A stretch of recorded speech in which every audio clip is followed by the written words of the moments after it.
Hey everybody, Ian Bremmer here.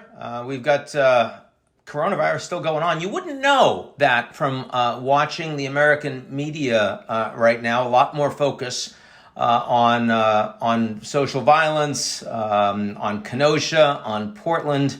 But certainly coronavirus and the pandemic remains by far the most important issue, both in the United States and globally, both for the United States and globally, not only because there are only over 180,000 dead in the U.S., but also the extraordinary economic impact and the fact that it is going to stay with us and have such a big impact on lives of the average American, on lives of the average citizen globally, as we fight to reopen economies, get people back to work, get kids back to school, get a vaccine or vaccines that we can trust and we can take.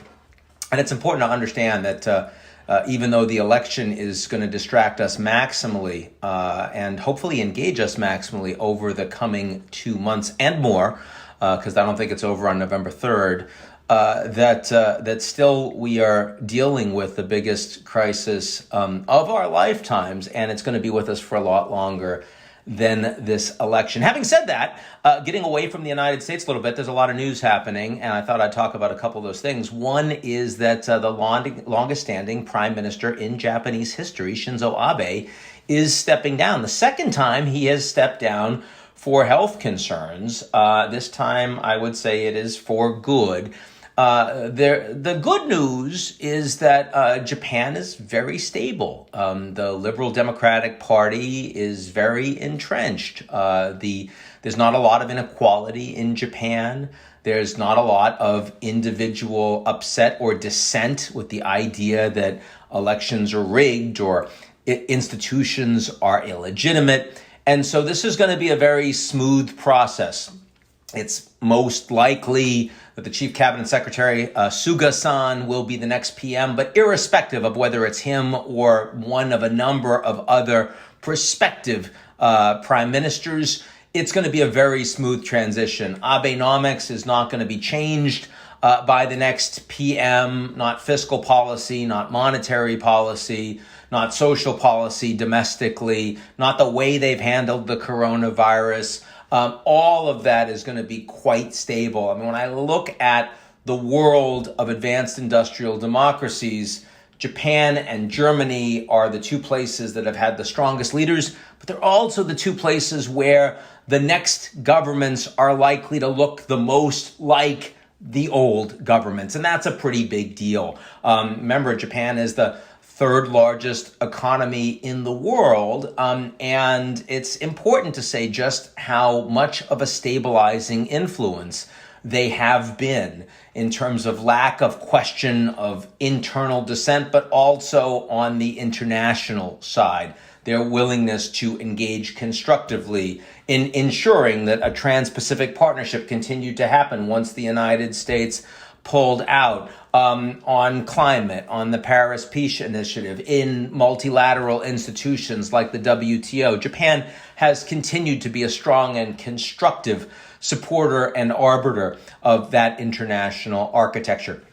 The place where Abe's influence is going to be truly missed is on the international stage. Because Japan historically has hit below its weight, it hasn't had a strong military or strong defense policy. It hasn't had very assertive diplomacy. Abe's willingness to get on planes, to travel immensely, to engage personally much more with international leaders. His relationship with Modi, for example, in India, by far the strongest relationship of any country in the world with India, and did help to make India more of a geopolitical force in Asia and more broadly. That is going to be missed.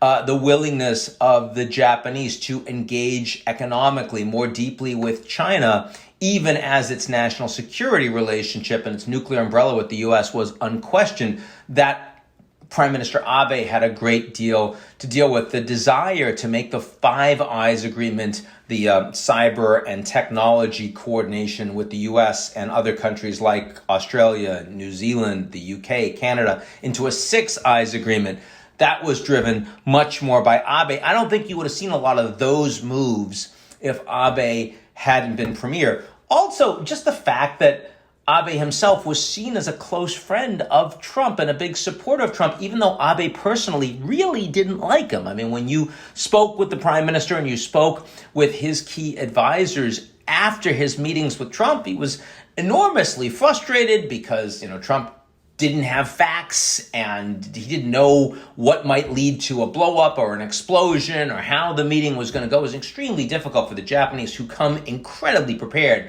to every meeting, to be working with someone who was incredibly unprepared and just wings it all the time. And yet, Abe's relationship with Trump has actually been extremely stable, and Trump considers Abe to be one of his closer friends internationally. And that's really a testament to Abe in a way that Merkel really hasn't done any of that. And that's been much worse for the U.S.-Germany relationship than it has been the U.S.-Japan relationship. So a little bit of how we think about Japan right now. Another big piece that's worth at least mentioning is the end of the UAE boycott of Israel.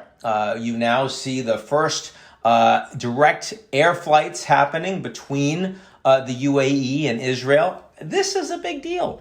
This is the beginning of greater normalization of ties between Israel and a number of states in the Arab world, in the GCC, the Gulf Cooperation Council, also more broadly. Morocco, Sudan, look like they are moving towards normalization. Bahrain, I could easily see that happening. There's been a big trip by Secretary of State Pompeo to a number of these countries just a week ago. Now you see Jared Kushner also making these trips.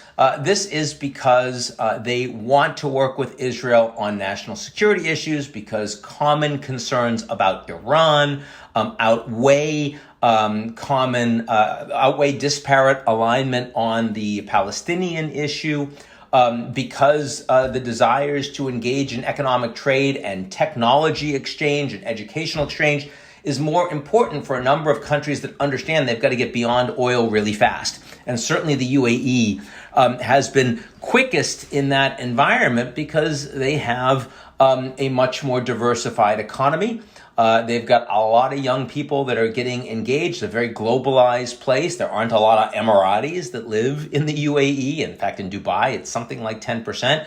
It's nice to see that we are creating more normalized diplomacy. Look, I was always someone that believed that the more engagement we have between leaders, even of countries that don't get along in fundamental ways, the better off we are. I was all in favor of Trump talking to the North Koreans. Doesn't mean I wanted to have a really big summit with all the pageantry, giving them legitimization, but I do like the idea of engaging diplomatically so we can learn more about these countries and maybe have a better shot of improving the places that we disagree. I would have had no problem with Obama meeting with the Iranians, on the back of that nuclear deal, which was very limited, but there really still hasn't been a lot of diplomatic engagement. So the more diplomatic engagement, generally the better. And I see that in the Middle East, especially as the United States is playing less of a role in the Middle East. And I think that is structural, whether it's Trump or Biden for the next 4 years.